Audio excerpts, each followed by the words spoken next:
I'm at the giving up phase of being wet. You just embrace it. My feet are soaked and my jacket is soaked through. I guess this is this is just part of the game because I chose to walk instead of take the bus. A few months ago, I decided to go car free. My first video focused a lot on the financial aspect of owning a car, which in my case worked out to about $40,000 over the course of 8 years of my 1999 Toyota Corolla. I loved the car, but living in a city now and settling into place a little bit, it made sense to get rid of it and save the money for other things. So I've been car free for July, August, and September. But I didn't really keep records for July, and September, I was away half the month anyways, so we're going to focus on August for this. The only transportation related thing I spent money on in August was bus tickets. The way the fare system works in Calgary is you can buy a single bus ticket for $3.60. This single ticket will get you anywhere you want in the city as long as it's within a 90-minute window, which gets you most places on a single ticket. Otherwise, you could buy a monthly pass for $112. I went for the single tickets and I got 17 of them in August, which worked out to $61.20. So I'm already saving money. My car costs me $500 a month, and now on transportation in August, I spent $61.20. That's pretty big savings, so I'm pretty satisfied with that. But we'll see as the winter months come through if I end up start taking the bus more, if then it makes sense for me to just spend the $112 and get the bus pass. So we'll see how that goes, but I'll be keeping track along the way to see what's worth it. And if I end up going over 1 month, then probably the next month I'll definitely just get the monthly pass. A few comments mentioned calculating the cost of electricity into the charging of my e-scooter and thus the transportation costs. But electricity is wrapped up into my rent, so I don't actually see that bill. And half the time, I'm charging the e-scooter at work anyway so that I can get home, because the e-scooter just barely makes it to work for me, which is about a 50-minute ride. But if you want more information on the cost of electricity for things like scooters and other micromobility options, I highly recommend you check out Nick Laporte's video on it. He does a great breakdown and makes it very clear how much this is actually going to cost you if you choose to use this as a mode of transportation. So I've been scooting, biking, and busing around the city. Which modes do I prefer? Well, biking is nice. It's the fastest getting me to work at about 40 minutes. It's good exercise, and it's generally pretty safe, especially if you're able to stick to the multi-use pathway system. But I arrive sweaty, and then I have to change my clothes, and I feel gross for a second as I get into work. And parking is harder to find if I'm not able to store my bike in the back or something. Scootering is great. It's almost as fast as the bike, and I don't arrive sweaty. It's also very easy to store at work, or if I'm visiting a friend, it's easy to just bring into their house and leave in their foyer. But I can't park it elsewhere very easily. It's not as stable as the bicycle, and I don't like riding on sidewalks, and you're not supposed to ride on sidewalks, but I also feel a lot less safe on the e-scooter on the road than I do with a bicycle, largely because the e-scooter doesn't go as fast.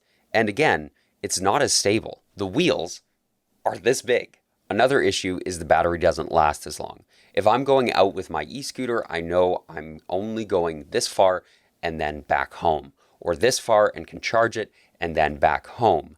Whereas with the bicycle, I can say, yeah, I'll just come out for the day. I can take detours, I can go further, and I can meet up with friends a lot easier. Now, busing.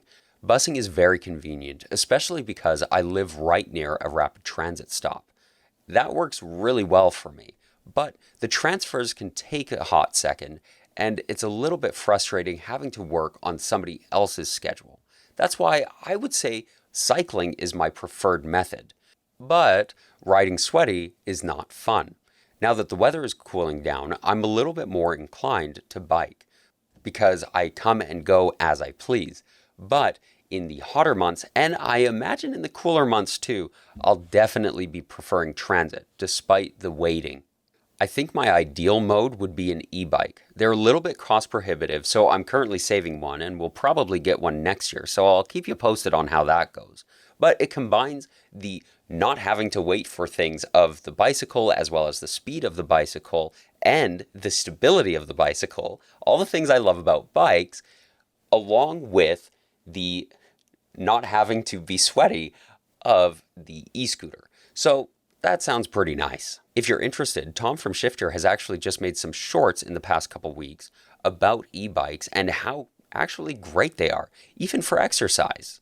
As a note on walking, this is obviously the ideal mode. If I can walk somewhere, I will walk somewhere, including an hour and a half walk to choir. This is just part of the game because I chose to walk instead of take the bus. It's nice to unwind, get a little bit of casual exercise, and not have to pay for a bus or wait for one. My feet are soaked and my jacket is soaked through. Now, obviously, not everybody's going to walk an hour and a half. This is a me thing. Although I live in a suburb that's primarily made up of single-family homes, I actually do have quite a few amenities near my home.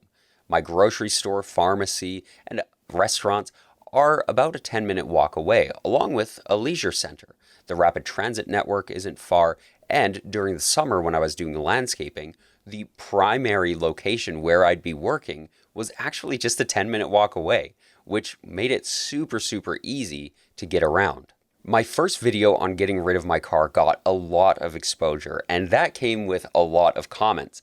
I like trying to reply to all of the comments, and I'm still working through them because it's interesting having conversations with people who have different views and different experiences than you. Some of the comments expressed that I would be back to a car in no time, and I don't think so. I'm fortunate to live somewhere that, although built on car dependency, does offer a lot of local amenities and has an amazing and expansive multi-use pathway network. You can check out Austin Surson's channel if you'd like to see more of that pathway.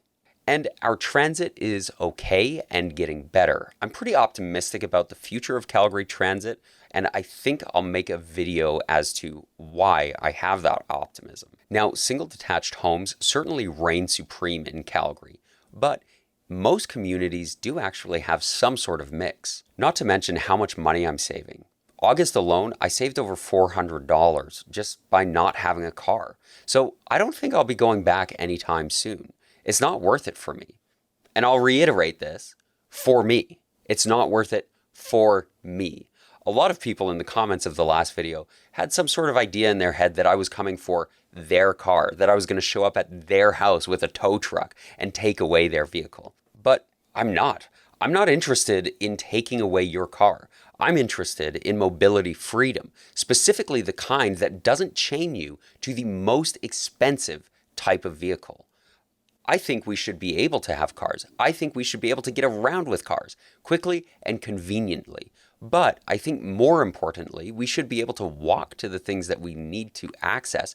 And anecdotally, I also really appreciate seeing my community at this level. I know most people are more introverted than I am, but I love saying hello to people in my neighborhood as I walk by. If I'm cycling, I like to give them a wave from the road or from the cycle track, give them a smile, because I think that's part of what being in a community is about. You know the people in your neighborhood, you can see their faces, you can appreciate their faces, and maybe you can make some friends too. In the comments of the first video, I was also given some great advice on preparing for winter. Studded winter tires were specifically mentioned several times. So I went to Austin Surson and got him to hook me up. Although it's a little bit early in the season, it worked out conveniently because Austin was able to show me exactly what he was doing and how I might be able to service my bike on my own in the future. This is my first bike in 6 years, so I'm still figuring things out, but I'm enjoying it and I'm excited to try out these studded tires when the snow starts a-blowing. It will be interesting to see how winter goes, but given my boots, jacket, mitts, and snow pants, I'm pretty sure I'll be okay. I also have a little bit of a confession. I actually went car-free for about 2 weeks last year. Last year, before I managed to get my winter tires put on, we got a lot of snow and a lot of ice, and it was very, very cold. So I took transit. I bundled up, took the bus to the train, took the train to another bus, and the bus to work. I was living in Marlborough at the time, which is a community in the far east of Calgary, and I work in the west side of Calgary. So it took an hour and a half for me to get to and from work. An hour and a half each way on transit. I wouldn't get home till about midnight, and it was very, very cold. But I bundled up. I prepared for the weather. You just embrace it. And I also went through the sketchiest train station in the city, so I'm not too worried about that. I've lived through the winter before, so I'm sure I'll be fine. Though it will be interesting to see how I do with the entire winter rather than just a week or two. The biggest thing I've noticed is a ton of people are car free here. I was on the bus the other day with 52 other people. And these people are from a variety of socioeconomic backgrounds. I'm not doing anything revolutionary here. I'm just getting around. Though some people in my social circle seem to think I've taken up free climbing or something. I've gotten a lot of comments like, "Oh, you're so brave," or looks of pity when somebody is offering me help, which of course I appreciate being offered help, and I have carpooled multiple times this summer. But thousands of people in the city are not dependent on the car, despite this city being car dependent. And I think maybe that's part of the problem, is that we have this mentality that we live in these car dependent cities, when in reality, we can live more locally to our area. We don't need a car for every trip, but admittedly, it can be pretty convenient. Thousands of people are already managing fine without a car, and so am I. I have many more thoughts on this, including a ton of frustration, specifically with the cycling network and how some of our intersections are arranged and the bus scheduling, but I'll get to all of those in future videos because I think I have enough complaints to make whole videos on just those things. So stay tuned for that. In the meantime, thanks for tuning in, thanks for liking and subscribing, and especially thank you for making a difference in your community.